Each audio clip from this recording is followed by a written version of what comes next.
નમસ્કાર, હું રાજ. આપ જોઈ રહ્યા છો સ્પાર્ક ટુડે ન્યૂઝ. યવતેશ્વર કમ્પાઉન્ડમાં કલેક્ટર કચેરીના આદેશથી ડિમોલેશનની કાર્યવાહી શરૂ કરવામાં આવી છે.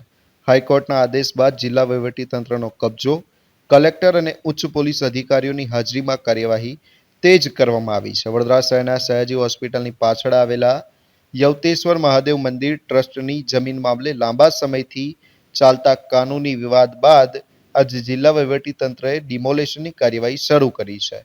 હાઈકોર્ટના ચુકાદામાં આ જમીન યવતેશ્વર મહાદેવ મંદિર ટ્રસ્ટની હોવાનું સ્પષ્ટ થતા બાદ કાયદાકીય પ્રક્રિયા પૂર્ણ થતા જિલ્લા કલેક્ટર કચેરીએ કાર્યવાહી હાથ ધરી છે. ગત રાત્રે જ વહીવટીતંત્રએ જમીનનો કબજો મેળવી સમગ્ર વિસ્તારમાં ફેન્સિંગ અને સૂચના બોર્ડ લગાવવાની કામગીરી શરૂ કરી હતી.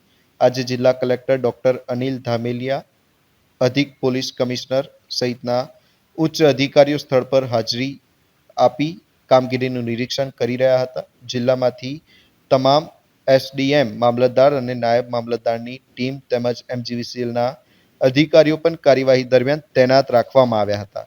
ડિમોલેશન દરમિયાન કેટલાક સ્થાનિક મહિલાઓએ કલેક્ટર સમક્ષ રજૂઆત કરી વધુ સમય આપવાની માંગ કરી હતી. તેમનું કહેવું હતું કે તેઓ સુપ્રીમ કોર્ટમાં અપીલ કરવાની તૈયારીમાં છે, તેથી કાર્યવાહી સ્થગિત કરવામાં આવે. જોકે વહીવટી તંત્રએ કોર્ટના આદેશ અને કાયદાકીય પ્રક્રિયા મુજબ કાર્યવાહી ચાલુ રાખી હતી.